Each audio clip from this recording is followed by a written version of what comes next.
October 21st, 2019 to order in a moment of silent meditation and salute to the flag.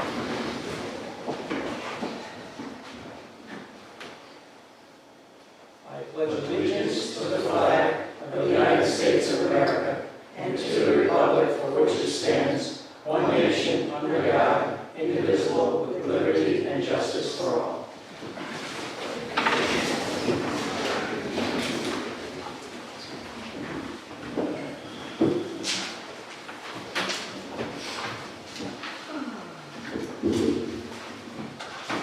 Okay, first up is the second CDBG hearing. Open a second public hearing on the fiscal year 2019 Community Development Block Grant application. Discussion, I guess Alice is here to give us a heads up on what the request is. Alice? Hello, my name is Alice Buckley. I'm the Executive Director of Washington County Community Development Corporation. We are the nonprofit entity that manages your community development block grants. And this is an application in front of you for your home repair program, which has been ongoing for several years now. It is another application to apply for another year of funding. We put it in as a $0 amount because it's really a legal placeholder, a legal contract to allow us to ask for more money. And each time one of your residents is approved, then that dollar amount goes up by whatever that amount of the grant is. 1989. Since we had the Oh, really? repair program. Oh, good for you. And it's a good idea. It's a great program, yes. I'm glad we're doing it. No issues with that. Okay, any questions for Alice? No? Yeah, so how does the CDBG work in the sense that you have a blank number there? So it's a placeholder for a contract. So we have a $0 contract in place to allow us to submit applications. So we have a $0 contract with the state, and the town has a contract with the state for $0. And then as a resident is approved, they go through the application process. They're approved for $32,913. Your contract is amended for that amount. The next person comes along and they have a contract for $40,000, and so then your contract goes up to $73,000, and so on and so on. Yeah, but isn't there a max? There is not a max. No. There's a Is certain it amount of money. 3% loan? Your town does loans, and it's 3% or it's 0% if you're elderly or low or under a certain income bracket. 0% if you're elderly? Mm-hmm. Oh. Based on, Sharon, based upon income. Based upon Thank you. I'd like to make a motion to adopt the authorizing resolution on the fiscal year 2019 Community Development Block Grant application. Yeah, just make, I need a second. Can someone second? I'll second it. Okay. Okay, so questions? Okay, motion made a second. Further discussion, Sharon? Yeah, so is there any public listing of the grants that like our town has awarded to these people?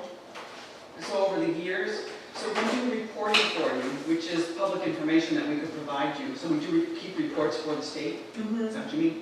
Yeah, so should Yes. I mean, I've never been on the town council part. I've been on the affordable Oh, okay, housing so- partnership, so, and I was gonna ask you about that too. So your fiscal, your treasurer in town would have that information because we send in copies of the reports that we do quarterly. So it lists all the people in the town that have received the money and how much for all the years that you've been doing it. But I can certainly give you that information too. All right, and then, since you're here, the affordable housing partnership. I know the last time I was on that, there were 2 applicants in process. What happened? For your rental rehab program. Correct. Your one applicant has not moved forward.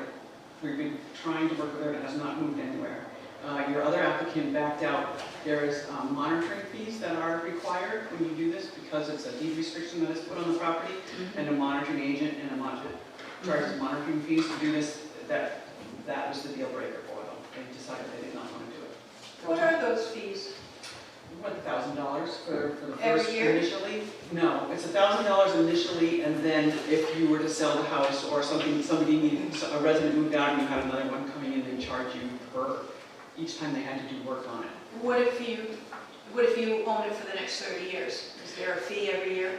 Well, you have to do some work, so if you have the same tenants Right. staying and they don't move, then Right. no, there's no fee. There's no fee as long as it's the same people in there. Yeah, when that tenant moves out and a new one moves in, then they have to be, their income has to be certified, et cetera. Is that an additional 1,000? Yeah, so there's Oh, a fee I- every I time that see. happens. And then if the place is sold to someone else, the deed restriction stays with it, but then there's a monitoring fee at that point for that transaction, et cetera, so.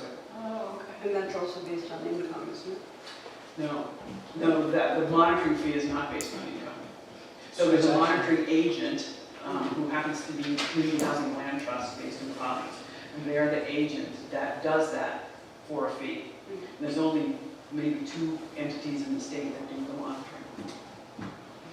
I just want to say for the record that I'm going to abstain from voting on this application. For personal reasons. Thank you. Okay. Any more questions for Alice? Lisa? So since there's going to be a zero, the authorizing resolution, I just wanted to confirm that it's going to state it's zero. Okay, that's suitable. Okay. Okay. So we got a motion made and seconded. No further discussion, folks? All those in favor? Aye. Thanks, Alice. Thank you. Abstain. I'm sorry, Scott, for standing. Thank you. Thank you. Here you go, Alice. Thank you very much. Thank you.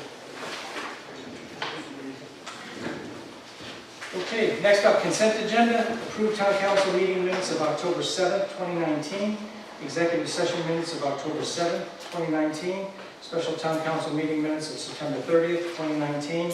Executive session minutes of September 30th, 2019.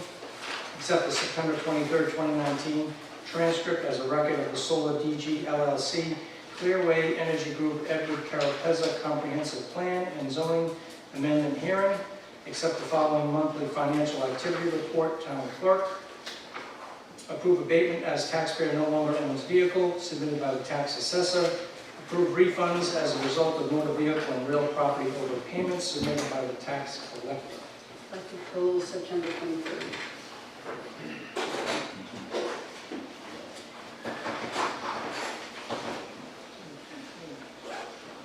September The transcript? 20, yeah. Yeah. The I'll move transcript. that we approve the consent agenda minus the September 23rd meeting. Motion and second, all those in favor? Aye. What page, Bob? It's September 23rd, page 37, line 13.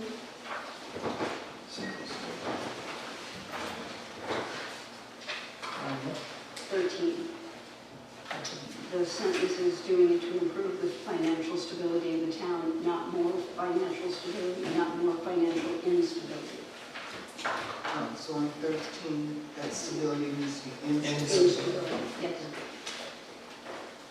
So 13 should read comma, not more financial instability. Correct. Thank you. That's all. I'll revise the, Motion to approve the town and council September 23rd, 2019 transcript with changes. Second. okay, motion made and second, all those in favor? Aye. Thank you. Okay, first public forum, anyone out there, person to be heard? Yes, Lisa. Carol DeRozier, 16 Pleasant View Drive. Over the past year or so, residents have asked the town council what the overall plan was or is for solar in the town.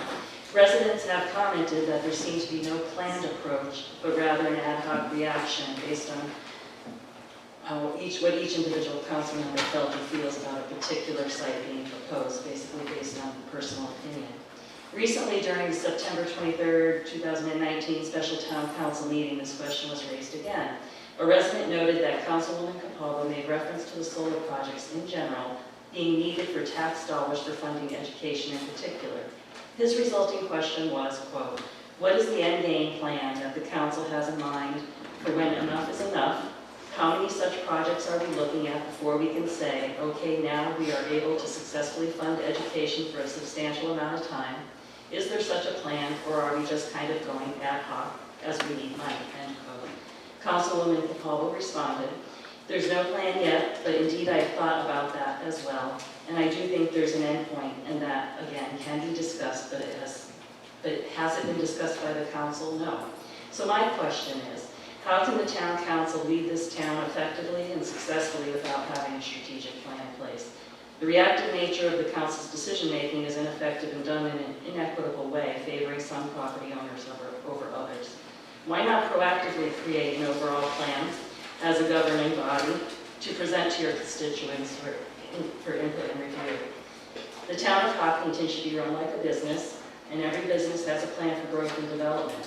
You oversee a very significant budget, taking in tens of millions of our tax dollars. The town needs an overarching plan for economic development to address the need for new commercial tax revenue. Reacting to who comes knocking on the door is not a good method. Why not resurrect the Economic Development Commission and actively participate and lead it? As stated on the town website, the Economic Development Commission would be responsible for studying, investigating, promoting, and encouraging the preservation, expansion, and sound development in the town of industry, business, commerce, and tourism. The commission shall be considered the economic development agency in the town. That's where this type of work belongs. It doesn't belong in the hands of the Conservation Commission or any random group of residents. A dedicated, appropriate commission should be presenting ideas and a plan to be vetted by residents and the town council. Show us that type of town leadership and get a well-thought-out plan for development in place before our town is irreparably ruined. Ms. Luther.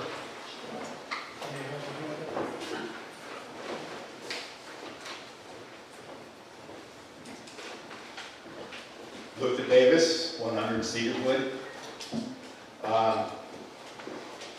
Back during the period when we were considering the budget, I got to sit through a portion of those meetings, and I remember considerable discussion led by Sylvia Thompson regarding the trimming and cutting of trees along our roads. And anybody who's been out over the last few days has definitely found out that there's a lesson to be learned there about leaving some of these vulnerable trees up for any length of time. There's quite a number of our citizens who were without power because the trees that came down that had nothing to do with trees being on their property. And I'd like to urge the town council to go back and reconsider their financial allocation towards the removal of these vulnerable trees so that we don't have 3- and 4-day power outages the next time we have a bad windstorm. Thanks.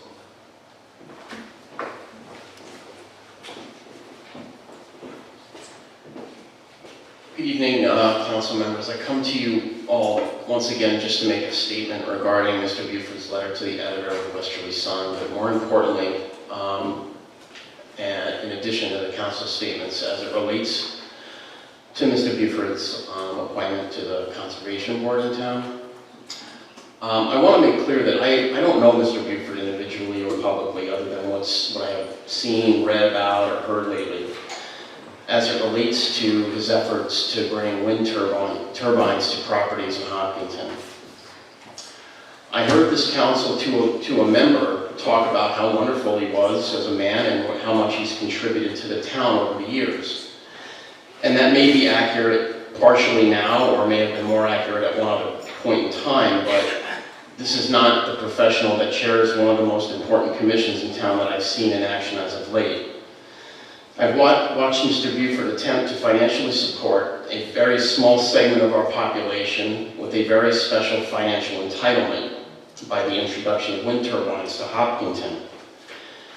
And during that time, he went so far as to actually bring a fox into the hen house in his commission by bringing Southern Sky Energy, which has a dubious record at best in energy manufacturing in New England, to help tailor a possible future wind ordinance, allowing developers to place these behemoths on the land for all to see, hear, and potentially suffer with upon activation. I'm thankful for Ms. Thompson's efforts to hold off this technology. There is a reason why folks in Maine call us flatlanders. It's because of the lack of beautiful mountain ranges that drive those forceful winds and generate return on investment of this technology. This is the wrong time, the wrong technology, the wrong geographical location for wind turbines. there is simply too much verifiable scientific information that supports the hypothesis that there are major health consequences due to anyone living in close proximity to this technology. This fact should and has caused the majority of the council to recognize this, and I want to thank you for voting for the ordinance that Ms. Thompson brought up before you. What I have a problem with at some point is the gushing review of the chairman of a conservation commission with clear guidelines in many opinions here in town that he chose to ignore and instead be a representative of large energy developers with a great benefit to a few at the potential detriment to so many other neighbors and friends we have. And speaking to this point, I think you missed the boat on one issue of not bringing yourselves to at least set the chairman straight on his role as described in the Conservation Commission mission. And why would you tolerate, or why would a public council tolerate a publicly appointed person calling your constituents NIMBYs in a public newspaper for the public to read? Why, I ask, is it okay that you removed Tom off the planning board because he was rude to an attorney? An attorney? Who hasn't uttered remarks out loud or comments detrimental about an attorney here or there? I say that in jest because my son is one, and so that was my attempt at humor tonight, so please forgive me for that. But I think we've all done that. So you see, I have a problem with allowing one part of a commission to make those comments and allowing someone else to do it and not have any kind of consequence. So I'm not so sure why it's bad to want the absolute best community where you live and to have the most people benefit from a policy rather than have the policy benefit just a small segment of the community. So yes, I guess I rail against these projects in Hopkinton, but I also don't want them in Richmond or Charlestown or any other rural community in Rhode Island. So if Mr. Buford was here, I would ask him to stop insulting people here that do care, that do show up here, not just to criticize policy, but who also have opinions on what direction this town needs to take.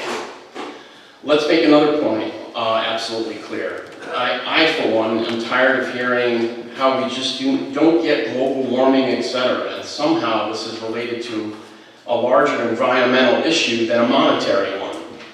I want to state what Ms. Davis has stated so frequently since her being voted onto this council. How much is enough in Hopkinton, and when have we pitched enough fighting global warming for our little town? And I think the real answer is never. Never for those who seek to profit from these manufacturing facilities being put in residential zones. Never for certain council members that seek to get every dollar from developers at the expense of neighborhoods to attempt to offset school budget issues. So please don't try and spin this to a global warming issue. It's just a red herring that's out to demonize those that disagree with the effort of the developers in town. So getting back to that point, I would like to point out to you that clearly this is a judgment of the council that sit today. And the community will have to go on record in 2020 and decide why they choose to live here. Do folks choose to live here for its beauty and rural nature? Do they move here all the time knowing that we had a tougher road financially due to our not having tremendous commercial tax inputs? I can only speak for myself. I moved here knowing I was paying for more in my taxes. I didn't have school-age kids, but I was willing to pay the taxes to live with the trees, the serenity, with little noise except for the deer, fox, coyotes, fishers, raccoons, rabbits, and every other critter that walked through our neighborhoods. I get it. I'm a little sentimental about those things nowadays, and I guess I'm getting older. I've said it before, and I'll say it again. I'm proud to fight these projects as long as someone wants to put them in either my neighborhood's backyard or mine. I guess Mr. Buford, if he was here, I would tell him, I guess you could call me a proud NIMBY. Thank you.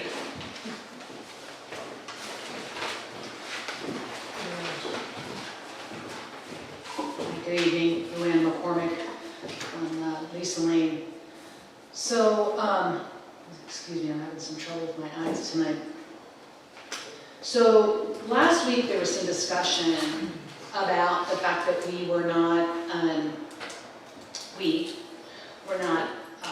forging ahead into the 21st century with all of its renewable energy technology. But I see it as, if you're not responsible, you have to listen to the good, the bad, and the ugly if you're going to be responsible about renewable energy. And what you've heard so far has only been the good from the developers and from the landowners and from whoever else. And of course, you only want to hear the good because you want the tax dollars and you want to have these things work out in our town. But the fact of the matter is that there is the bad and there is the ugly. And I believe that we have used 21st century technology to look all of that up, and we've brought it all to you, all packaged and ready for you to review. So if you think that I don't want renewable energy, you're dead wrong. I just don't want renewable energy that at best is a ticking time bomb for this town, that the decommissioning costs could potentially bankrupt this town later on down the line. And we have that information right now. That information is available right now, okay? And at worst, could be a significant risk to health and welfare.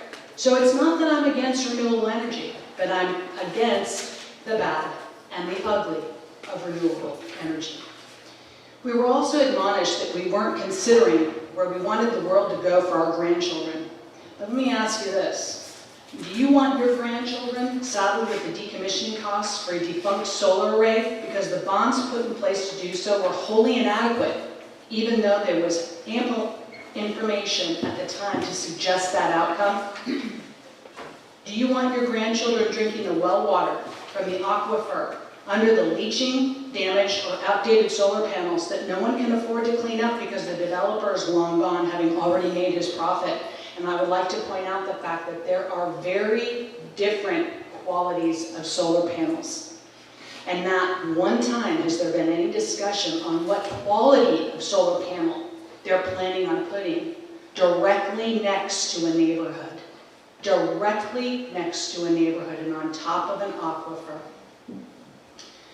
Do you want your grandchildren to have any of the long-term effects that are scientifically documented regarding wind turbines in proximity to humans, let alone the damage to wildlife? You see, we don't want that for our grandchildren, so we've been reading and researching in the 21st century, and we've brought all that information up here, and for the most part, it's been ignored. So I don't think that we're the ones that aren't paying attention to the 21st century information. I think that intelligent planning is what's needed here. Thank you. Anyone else?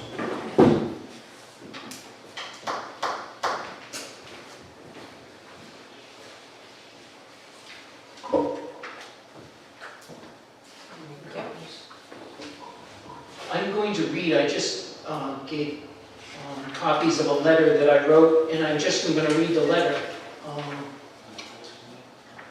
Introduce yourself. Oh, I'm sorry, I'm Edward Lowe from Hope Valley.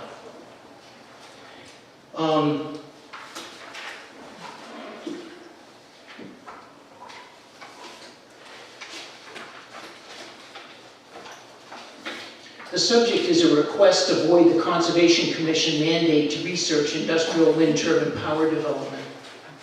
I've attached to it a letter titled, "What's the Newby's Plan for Alternative Energy in Hopkinton?" authored by Harvey Buford, as published in the Westerly Sun newspaper as a letter to the editor on 14 October 2019.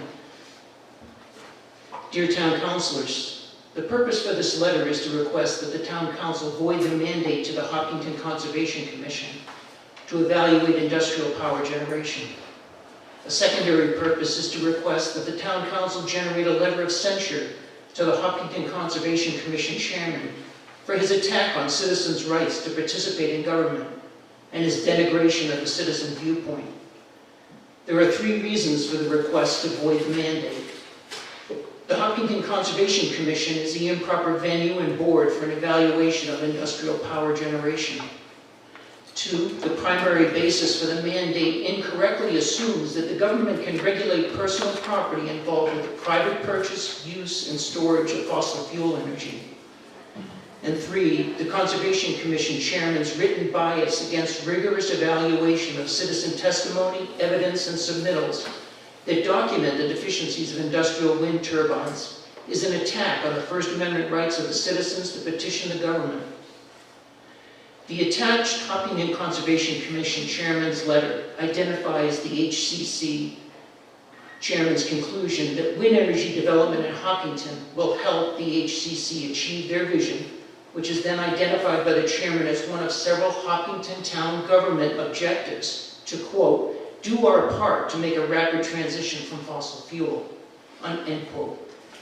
In this letter, the chairman goes on to denigrate citizens exercising their First Amendment rights to influence exercises of government power, specifically the government promotion of industrial wind turbines as green energy sources.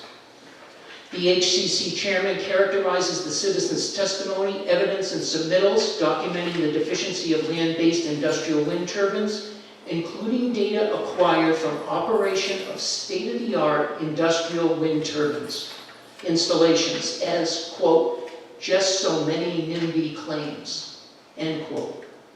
The HCC chairman closes with the statement that the HCC has concluded that any deficiencies with industrial wind turbines can be addressed through proper siting. The stated Hopkinton town government vision that Mr. Buford identified to transition from fossil fuel energy generation to wind turbine energy generation imbues the Hopkinton Conservation Commission with the power to evaluate industrial power generation, an objective that is at odds with the scope and responsibilities of the Hopkinton Conservation Commission specified in Hopkinton's town governing documents. This vision also implies a government right to regulate personal property, that is, the right to purchase energy derived from fossil fuels, and it uses it as a primary basis for evaluating industrial wind turbine energy generation. The government enjoys no such right to regulate personal use of fossil fuel generated energy. The HCC chairman's stated bias against rigorous evaluation of citizen testimony, evidence, and submittals documenting the deficiencies of industrial wind turbines is an attack on the First Amendment rights of the citizens to petition the government. The chairman's cavalier dismissal of evidence that industrial wind turbine deficiencies violate existing federal regulations to protect human and animal health, endangered species habitat, as well as other natural resources, is incongruous with the responsibilities of the Hopkinton Conservation Commission. Finally, the chairman's denigration of citizens who hold contrary views on this topic borders on slanderous, but I will choose to call it rude.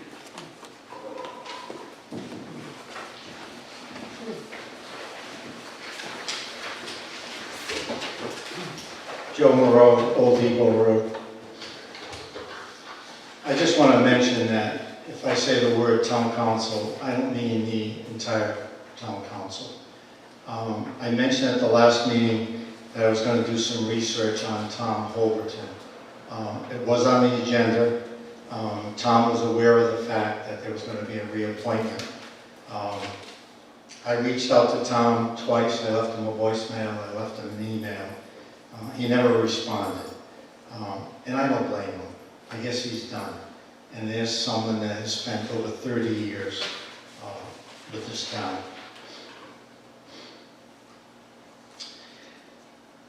I realize that every time I speak, some of you could care less about what I'm saying. At times, some of you talk among yourselves, you don't take any notes, and you don't even give me the common courtesy of eye contact. In fact, all I have to do is stand up and I upset some of you. I started this process along with many other residents around July of 2018 to protest their actions as a town council. No matter how I am treated by some of you, I am more determined than ever to protect our rights as residents of Hopkinton against improper actions by the council, and the boards and the commissions. Damn the torpedoes, full speed ahead. As for Luther, he'll get it. I spoke and I gave you information concerning Stubbtown Road dump back in August 2018. I tried to discuss this on the agenda item and was denied. I was told we'd have a workshop in January, it never happened. Also in August 2018, I gave you and the planning board a study of information from New York concerning decommissioning costs. There was a study done on a 2 megawatt system with a 2.5% inflation rate in 20 years. It would cost the town $99,000. And I factored in a 20 megawatt system, it would almost be $1 million. I think the highest bond I've seen cash in escrow was 3.25. It is so underfunded, as other people have mentioned. My concern is at that time was the lack of cash in escrow from these projects, and now it still continues today. These solar projects are underfunded. Nothing changed. During the budgeting workshops, I gave information concerning revenue from cell phone towers, which would be disguised as flagpoles. I've asked 2 or 3 times. The response has been nothing. I know this is recently, but this past August, I suggested to come up with a plan concerning the rescheduling of hearings. I was told that Kevin was on vacation and that they would discuss it. Maybe that's happened, but so far I've heard nothing. October 2019, I suggested written notice should be given to all boards and commissions to outline their duties and responsibilities. I know that was only a couple of weeks ago, but it won't happen either. In fact, our council encouraged the chair member to continue as usual with this wind. One member said that anyone can ask the town council for an amendment for change. So after the wind turbines were decided not to be permitted use in our town, this person is encouraging the chair to bring on the developers. Here we go again, just like solar. This council allows residents from Nowak, Connecticut to speak about how great wind turbines would be in Hopkinton. I'd like to find out when they have a council meeting because I want to attend their meeting. And this person could speak time as long as he wanted to. The residents' time to speak is restricted. A resident from Voluntown was also there who wants to install a wind turbine in Hopkinton. And basically, it's come on down. When is this council going just to say no? I've talked the last few times about Palmer Circle, and I'm there every day. When I go to Palmer Circle, there are more vehicles from Connecticut and Massachusetts than Rhode Island, for the workers there. The solar panels are made in my favorite part of the country, Vietnam. I looked at the slab that's there where the inverter is placed on this concrete slab that could hold hundreds of gallons of mineral oil. There isn't any retention pond to hold back, it just plopped right there. Again, we'll hear that it's by right, but that certainly project is not being done correctly. There's still issues with draining. Jim Lanther is working very hard to correct that, and I want to thank Jim for doing that. He's one person. He's short-staffed. Our building and zoning is short-staffed. We have a short staff in our town clerk's department. Carol DeRosa mentioned this. I think this council should say yes to an economic development commission. Oh wait, we have one. This council has not felt it is important to spend the time and effort to activate this. If some members of this council spent less time with developers and attorneys concerning solar and wind, we may have an economic development application. Thank you. Anyone else? Yes.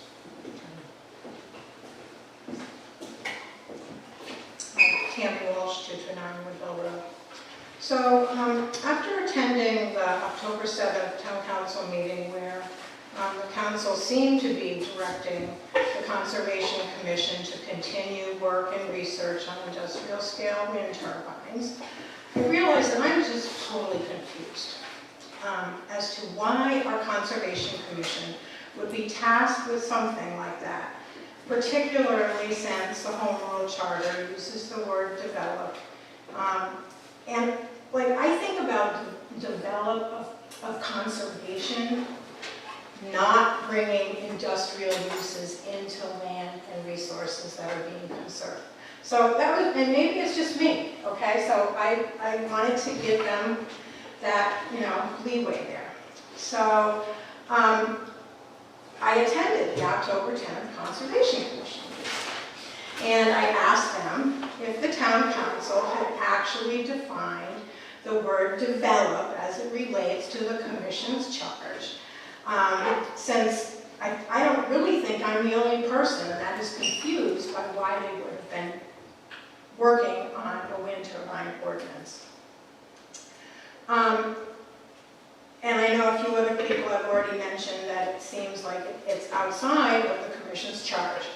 So I was told that the council actually directed the Conservation Commission to work on an ordinance separate from, apparently they were drafting some changes to the farm viability ordinance. And they had included that in there, and that when they provided the council that draft, they were asked to go back and pull that up. So that sounds to me like they're being asked to do something that is outside of what I think of as the Conservation Commission. And I think Carol touched on this, that I believe that if we are going to be doing this, that it should be something that is looked at by an Economic Development Commission.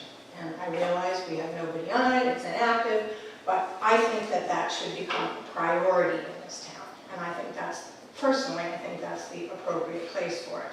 So when I asked if they had ever gotten the word develop defined by council, I was basically told to come and ask you to do that. Like, not to necessarily tell them, but that I should come and say, you know, what does that mean as it pertains to their purpose and mission. So I know that you probably aren't going to say anything here right now, but I put that out here and ask that you, respectfully ask that you think about that and consider what the other people have mentioned in regard to this, about whether or not this really is appropriate for the Conservation Commission to be working on. Thank you.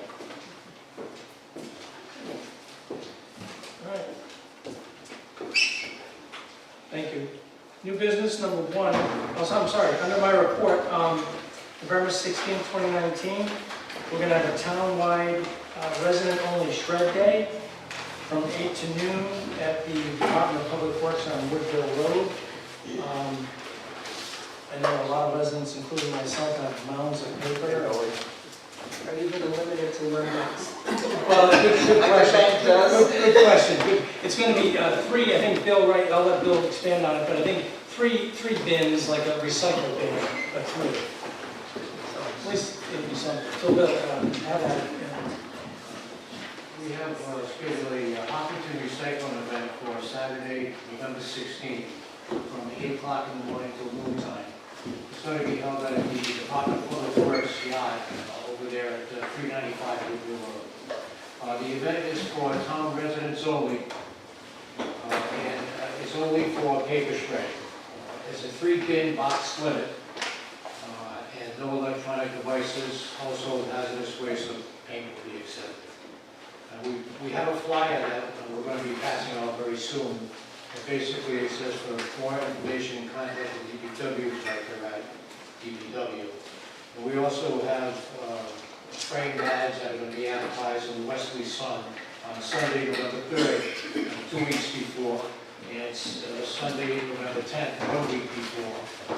And we also have it on our website. So this is the first time we've ever done this, so we really don't know what to anticipate how many people are going to be there, but we had 2 trucks instead of 1, so hopefully we should have plenty. And it's going to be free to residents. It's free of charge. Free of charge. When you say 3 bins, is that 3 bins per person? Per person. That's Okay. What does the town do with the paper after it's shredded? Where's that go? Well, 5 years. We hire somebody that shreds it and They takes it take it away. away. And then what's that cost to take it away? Just curious. The total cost for the whole day. Because it's, yeah. The total cost for the whole day for both trucks is $800. And we're funding that. That is paid for by the town. Yeah, and that includes, you know, disposing of the paper. Yes. But of course, it would be able to be recycled for them. Yeah, Recycle shredded. that's true. Oh, you can't recycle shredded? Thank you, Miss person in the know. That's true. Yeah, okay. Okay. First up on the new business, number 1, discuss, consider, and possibly vote to convey the town's interest in a small slice of land along Tomaquag Road, property identified as Plat 5, Lot 108, to the Hopkinton Land Trust. Marilyn, I know you're here. We didn't have a lot of supportive documentation, but so if you want to just give a quick update to the council. I know this has been percolating a while. I've been involved with it because of our emails and whatnot, getting it to this point. I do know that the land trust has to survey the property to identify the parcel Yes. meets and bounds so that we can formulate what's called a bargain and sale deed, so that we can convey it to them or someone finds. So there's no easy way to let them use it without doing the survey? Everything's so hard, huh, Marilyn?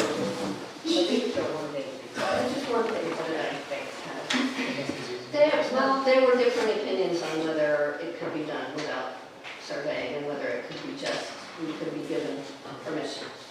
The attorney who works for the land trust said that was okay, but Mr. McAllister said he didn't feel that that would be good and that the town in general would be more protected if we went ahead with a bargain and sale. What kind of sale? It's called a bargain and sale deed. Believe me, I've never heard of this before. Bargain and That's a sale. new one for me, too. Yeah. That's after the survey is done, so we can identify the dimensions. Parcel. Right, and the deed, my understanding is that a deed like this is drawn up when there are issues with the title that the town doesn't want to have to do with anymore. I mean, we've had it for 7 years. It was deeded to the town. It looks like you can give a better explanation I than can me. give a better explanation. A bargain and sale deed is, it basically conveys whatever the town owns. So it's not really clear at all what title the town has. This issue goes back to 1891. If you buy a house, you want a warranty deed, which warranties title and other things. The town should not warranty even that it owns this property. Basically, a bargain and sale deed is one without warranties, one without guarantees. Buyer beware. We'll give you what we got, but we don't know what that is. That's a highly technical legalese explanation of it. The other thing is to say, you could use it. The land trust has requested permission of the town to build a parking area on it and use it. That comes with liability. The town gives permission to use property in a manner that, first of all, the town isn't clear that it owns it, and second of all, if someone gets hurt there or what happens. So that's just not a good idea. The purpose of the requesting the survey is so that it's very clear what the boundaries are, what's being the subject of the bargain and sale deed. This is adjacent to a 124-acre parcel that the land trust owns. It's like a little, if you think in your mind of a round pie and a normal sized piece of pie, and then cut that in half down the middle, that's kind of the shape of it. It's a very thin pie shape. Most people have a piece of pie that thin, usually end up eating the other half anyway, but I digress. The point is that it's a small slice, it's less than an acre, it's right along the road. It's probably a good use of it to have it for parking, but the town can't assume liability. The town can't guarantee title, nor should it. And that's where my advice is sprung from. So you're saying that we should still insist that a survey be done? I think they've agreed to do it, they have already done it. I think it's Makes a sense. survey, it does make sense, will be completed Sense. probably within a month. I think that does make sense, and know that exactly what we're conveying. But I have a question about the liability, because my understanding is that land trust properties are all under the town liability anyway. So I just would like that clarified, because that's all been my understanding. We don't have separate insurance. This is a separate parcel that you're asking to use, and you're asking the town's permission to use it without acquiring it or without even surveying it. It's asking the town to assume an unknown amount of potential liability and sort of delegating who's going to build the lot. Is it going to be done right? Is it going to be done in a way that causes drainage problems or some other kind of problem where somebody might get hurt? It's just, to me, it's a no-brainer from the town's perspective that it has to protect itself from those kinds of things. And we should not be giving permission for third parties to do something on a piece of property that the town doesn't even know how much of it owns. So I just... So who's paying for the survey? I mean, it's like The land trust. The land trust, if they want to acquire the But- parcel, then... But you're still saying that even if the town, after they've done the survey, even if the town allows them to have this property, the town is still legally responsible for... No, I'm not saying that at all. Essentially, I think, if I can just interrupt 1 second. Once this happens and it does become part of the land trust, then we're going to add that to our overall property that's insured by the town. Right now, we don't know the boundaries and whatnot, so a survey is mandated, I think, so that we can identify what we're conveying to them. Once it's conveyed and recorded, then we'll add it to the land trust group of properties, and it's business as usual, because it'll be insured by the town. Okay, and the diagram that I provided for you is the entire property. That is the survey in a very small version. Over on the left-hand side, you can see a circle and an arrow. That points to that pie-shaped piece. And I just I drew this diagram to show you that the reason we wanted to go with this piece of property is that all that cross-hatched area, that's the wooded area of the property. And for public access and for trails, that made the most sense for parking. The southern part of the property where you see 1, 2, 3, 4, 5, 6 squares down at the bottom, those are all agricultural fields. And we didn't want to take property from the agricultural fields. It's a good distance from the area that the public's going to want to go and hike. The third spot that we had, there's a little rectangle a little ways below the circle that I drew on the left-hand side. That's a private property. There's already an access like right next to that, but we didn't want to put public parking right next to someone's property, who is, by the way, a member of the family that sold it to the land trust. We want you to have it. Exactly. Perfect. What are we going to do with this little piece? We've talked about it, you know, we have these little pieces around, and we've tried to get rid of in the past, and here's an opportunity for it to be a very good use. Well done. Good idea. Good use of it. And it's also nice that you'll be, actually, I'm glad that you're going to be surveying it, because we have so many little pieces and we just don't know who belongs to them and where their edges are. So as we progress, if we can get these little edges in writing legally, I think that's really useful to the town. Because then you know it's exactly yours. Thank you.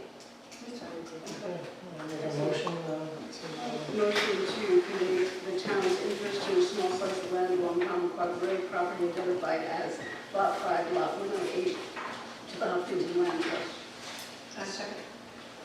motion made, second, just again, subject to the survey and the right sale and that kind of stuff too. Okay, motion made and seconded. Any further discussion? Having heard none, all those in favor? Aye. Thank you, Fran. Thank you. Okay, number 2, under new business, expression of appreciation to Neighbors Helping Neighbors organization. Sylvia. I wanted to take the opportunity to send out thank yous to the Neighbors Helping Neighbors, and also to some of the volunteers that helped through the property in Hope Valley, where if these folks didn't do what they did, this man would not be able to remain in his house. He probably would get through the winter, but he would have awful water damage. A tree had fallen on his house. He had 16 holes in it. It was a Norwegian spruce, which was about 70 feet tall. So it really did a lot of damage, and he couldn't get, his house was in disrepair. He couldn't get insurance, so he could, because he could have qualified easily for the home repair program, but he couldn't get homeowners insurance. They didn't want to insure it, and but Neighbors Helping Others, Helping Neighbors really stepped up, because now that man can stay in his house all winter and into the years to come, and he won't have any more water damage, which he did have a little. So we have a letter to go to Neighbors Helping Neighbors, to the executive director, thanking them for really making a difference, one home at a time. We also have letters to go to Robert Schaefer of Lawton Foster Road South, and Henry, known as Hank Ferrera of Lawton Foster Road South. And the two of them, the very next day after the tree fell, and this was winter, got that tree off his house and did their very best to plug up the holes that had occurred. So we have letters to go out thanking them for that feat, which, because I saw the tree, it was big. And then we also have a letter for Jason Tuck, who's here tonight, because he went onto the property, and the day before they were going to put on the roof, he cut down the other 6 or 7 Norwegian spruces that were in a line that would fall on his house, just like the other one did. So it was a combined effort, and we say thank you to all. So I'll give these letters to the town clerk, so she can hand them out. I wanted to add that after this windstorm, I'm sure all of you saw any number of your neighbors helping other neighbors with the trees that fell and the limbs that fell. My next door neighbor is 87 and her brother is like 78. And the neighbors just came over neighborly with their chainsaws and took care of as many problems as they could. And I think that happened all the way around town.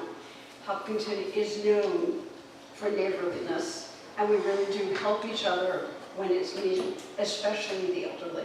And I want to thank everyone out there who did that. It's marvelous to see the way the citizens come forward. We saw that also in 2010 during the flood. People were out everywhere helping everyone. It was a wonderful, it was just a wonderful moment in the town's life. So I want to thank everyone, all of you out there, who did all the help for all of your neighbors. Thank you. In the next public forum, take an opportunity to thank Public Works and the Ashway Fire Department and the Ashway Ambulance. And I went knocking on the Hope Valley Ambulance and Fire Department, and also our police force. But during this storm, when it hit that night between 11, and the worst of it, between 11 and 3 or so, Ashway Ambulance, they were the busiest, and they were out all over. They didn't get to go to one place.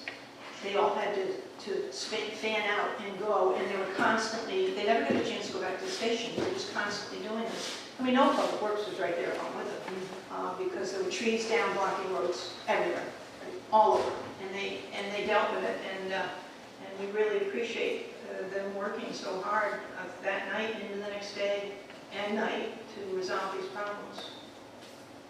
I was also really glad National Grid, I know in the Ashford area, it was back on by 7 o'clock Thursday, which we thought was going to end up being into Saturday late and wasn't. So I think our new substation is helpful on that one. I think that helped with that one. Oh, I actually, National Grid removed 2 trees on my street because they were actually leaning on wires. But I will also say that the tree people, the individual tree people, I called 3 of them and they all came, and so they came within a couple hours, but they couldn't touch the tree because they were cleaning up against. And so, and National Grid got them done the next day, so it was really fun. Can I say something? Yes. And I don't know if you're allowed to or not, but I do 2 things. One, I am doing a letter to the editor in response to Henry. And the other thing is, not to Harvey, in response to Harvey. And I also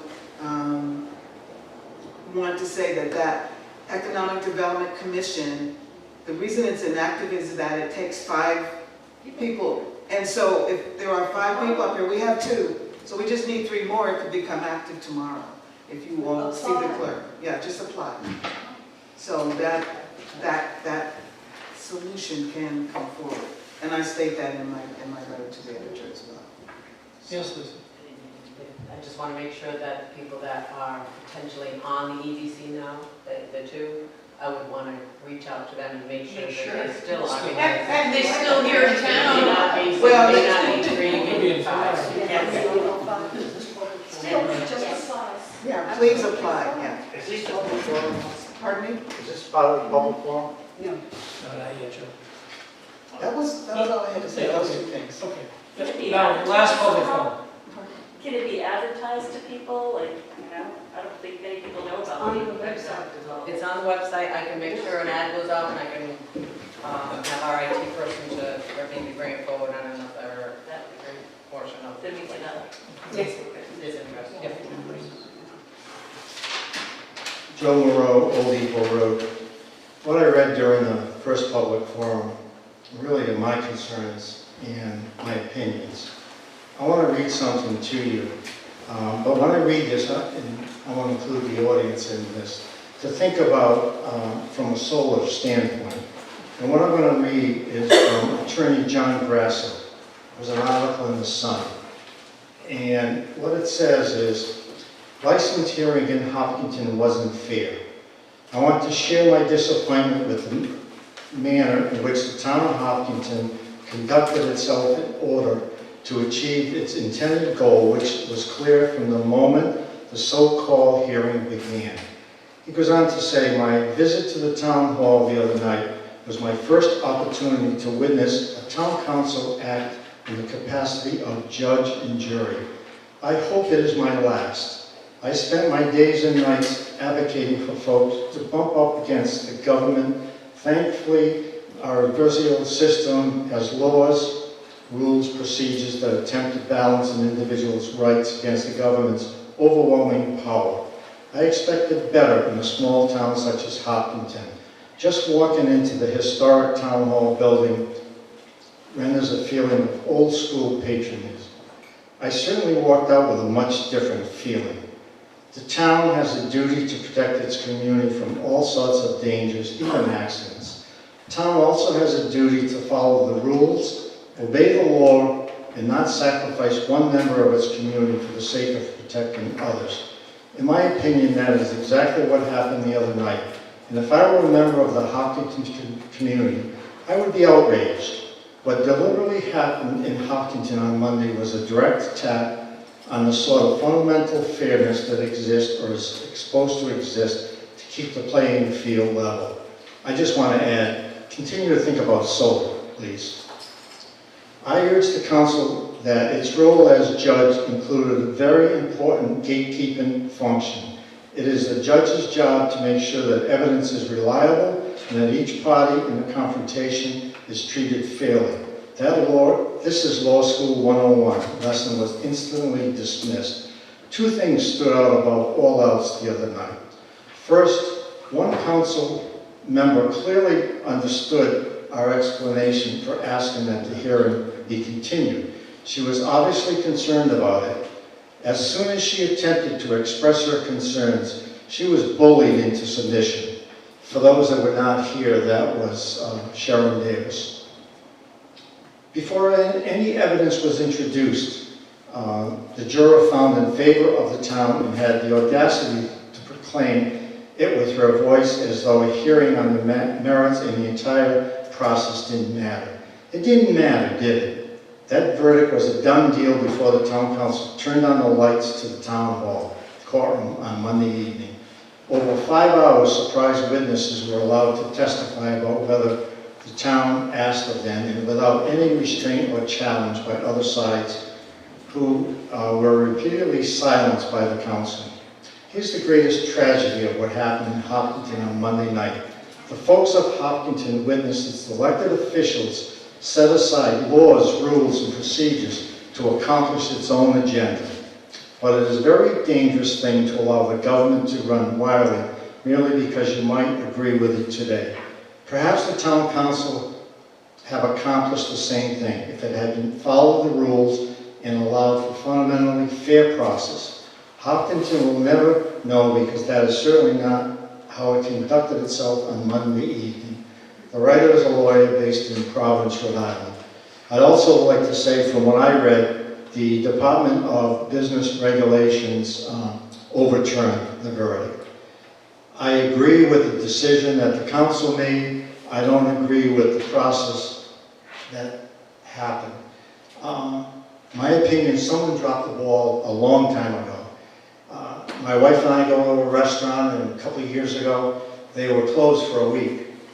The entire restaurant was closed for a week because they had violated the closing laws with serving alcohol. Who's going to lose in this case? The employees that work there potentially could lose their jobs. The hours are restricted to 11 p.m., so it's the employees that are really suffering. It was testimony, it's facts. When you have a co-owner standing on the bar, drinking and dancing after hours, when you have 2 or 3 incidences where rescue was called to residents and the question was asked, where did you drink last? It was at this particular restaurant. Again, this could have been, in my opinion, this could have been avoided many months ago if someone really did their job. The other thing I want to say is, as of today, maybe some of you are aware of it, the Maxon Hill case is moving forward. The judge ruled not to dismiss the case, so that is also moving forward. Thank you. That's not true. That's not true. No, that's a mistake. Kevin, just respond to the comments about the show cause hearing and. This is public forum. Yeah, You can't. it is public forum, that's okay, right? Well, it's him, Just- not us. Yeah, it's, He can respond. I would just like to say something there. Why is it at times during public forum when I ask a question or all the residents ask a question, it's public forum, we can't comment, or I get the answer, This is an ongoing legal matter. I'll meet you outside, is the other answer that I get. Well, So, this is an ongoing legal matter, and he's our solicitor, so that's why. okay. I just Makes want, sense? for the record, it does make sense. For the record, I just want to state that during future public forums, if I have a question or another resident has a question, I would appreciate it if you remember this and answer my questions and not give me the Not answer. a public forum, It's we can public forum. outside. If it's not a pending legal matter, we'll answer it outside. Or you can call me ahead of time, Joe, like you often do. No, I'd rather have it on the record. But Well, that's fine, then have it on the record then. You won't get it answered if it's during public forum. If it's an ongoing legal issue, we can have it addressed. Because I feel there was an injustice made tonight from your comments about the process. all I said was it was being continued.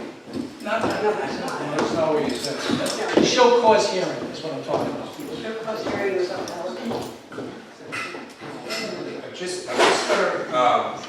The council president has asked me to respond briefly to the pending litigation involving the Boneyard Barbecue liquor license situation. That is currently on appeal before the Department of Business Regulation. They're going to have a retrial of the hearing It is not accurate to say that the verdict of the town council sitting as a licensing board was overturned. In fact, the only ruling that was made by the Department of Business Regulation was that the license holder, the establishment would have to Excuse me, I can't hear you, Kevin, someone's talking. guys. The actual ruling that was issued was that the boneyard management would have to create or draft a safety plan for future limited operation, including perhaps limiting the hours they could be open, including perhaps police details and so forth, and present that back to the council as a licensing board. And then less than until they do that, they cannot open again with the liquor license. That's a more accurate discussion of what actually happened at the Department of Business Regulation. I'm not advocating for, against, pro or con, anything, but that's the true significance of what DBR has said. And the other thing I want to say, in the 14-page written decision of DBR, laying out what I just said, there was not one word suggesting that the town council sitting as a licensing board had not operated a fair, complete, comprehensive hearing. There's no criticism whatsoever, so to suggest that there was an adverse ruling against how the council sitting as a licensed board conducted the hearing, there's not a single word in that 14 pages that criticizes the council's behavior or process that night. So I just want to state that for the record. That's just a fact. I also want to say that John Grasso is a lawyer I personally know and have great respect for. He was an advocate for one of the owners and the license holder that night. He wrote that letter to the editor as an advocate for one party to that proceeding, which is absolutely his right to do. But that is not something that should be taken as objective truth. It's the advocacy of an attorney of record for that procedure who participated in the hearing that night. And he's entitled to his opinion, but that's all it is. And I had mentioned that it was my opinion, and it's also the opinion when you read the article. It also stated that they have to maintain a security system for the facility, and it also maintained in the ruling that the co-owner could not have anything to do with that business. Is that correct? The point I'm getting at is they did not overturn the decision of the council sitting as a licensing board, which was a statement you made. That's not what the result was. You have to read the 14 pages. It's all there. I'm not advocating for a position on that. I'm just advocating for accuracy in describing what it was. And to suggest that the council and as a licensing board was overturned or that it didn't conduct a proper hearing, there's absolutely no basis for saying that in this 14-page decision of DBR, which is a public record. Everybody can look at it. That's all I'm saying. Were you going to comment on the Maxon Hill? No. Well, I thought you said it didn't get dismissed. Oh. What if it did? I was in court today. There were two Maxon Hill cases. One case was dismissed and the other one was not dismissed. So there were two cases, not one. One case was dismissed, the other one was not. Which one was The first one that was dismissed? filed. Which one was The dismissed? first one that was filed, the 2018 case, was dismissed. The second one that was filed in 2019 was not dismissed. Okay, so that one's moving forward. So I was accurate when I said that. 'cause You said the case is moving forward. There were two cases. I wasn't talking about the first case. I Well, was there was talking one, they were the same appeal of the project. There were two separate cases. One was dismissed, one was not, and will continue forward, as you said. But the other one will not continue forward, as you didn't say. Well, that's just the lack of information that we get from some members of the council, so I never know what, during public forum when we can't get answers. That's the difficult thing. So I guess I feel like a schizophrenic because no matter what you do, something's wrong with everything. Not, I'm not move, we adjourn, Mr. President, in memory of Ronald John Kennedy, former State Senator Albert J. Russo, former local school committee member Louise V. Codd, and Richard Howard. Second. Motion made and second. All those in favor? Aye. Thank you.